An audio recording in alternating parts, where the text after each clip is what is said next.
in mid-2000s, I believe 2006 and 7, we saw a lot of dead hives, greater than usual, and that was around the time the term colony collapse disorder was coined.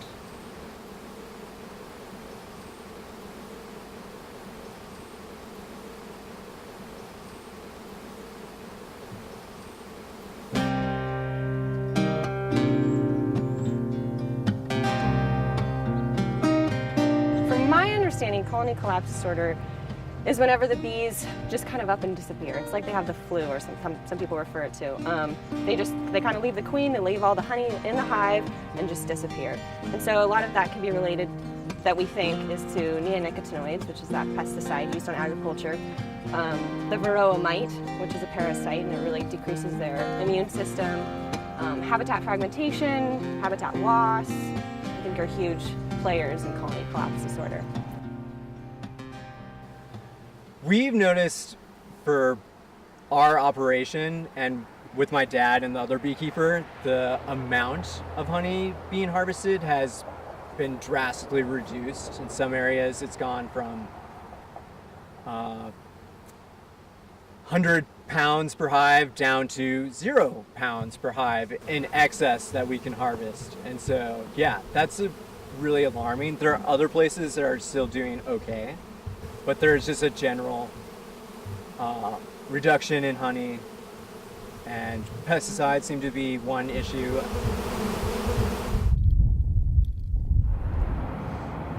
Some bees that I had ordered, and they were good stock, 4 hives just vanished off the face of the earth. I mean, not leaving them to any exposure to mites or moss or mold.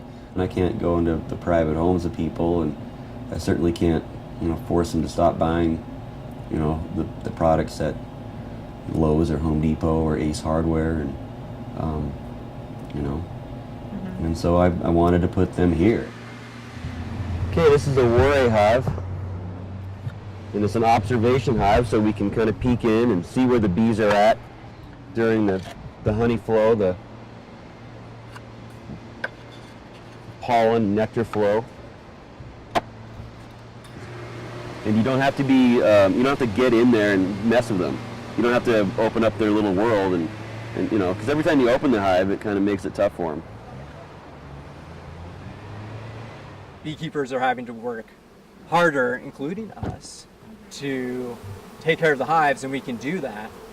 It's more costly to pay for those treatments.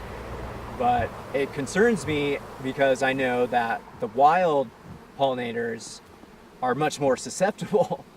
And if the bees need much more care and are getting a lot less honey, that's maybe is an indicator that also the wild pollinators aren't doing as well. Another huge issue that's related to that is the decrease in wildflowers. Weeds actually happen to be a big source for bees. So if the wildflowers are being depleted because of development, and then the weeds are also being depleted, there's just no nutrition.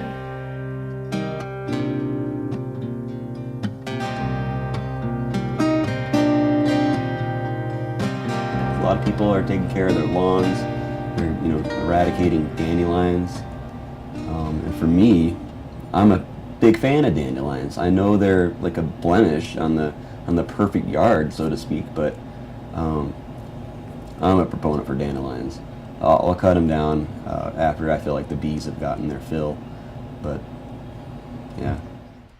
Farms like the Peas farm that have like this native plant barrier, so whenever all of the plants that we're growing for agriculture, once they stop producing flowers and then stop foraging, bees can't forage on them anymore, we have this like little barrier here, so bees still have food for the rest of the season.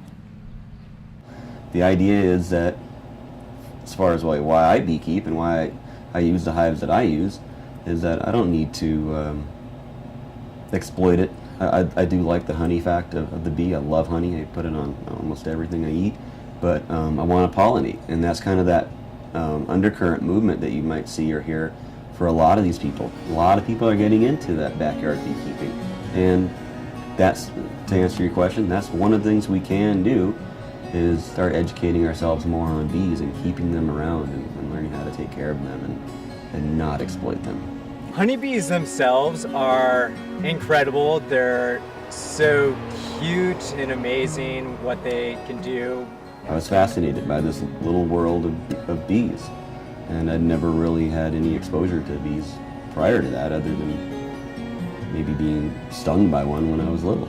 Kind of connects you back with our food and connects you back to, I think, the environment to see, oh wow, these little tiny insects are doing so much, and so I think that's the importance of that.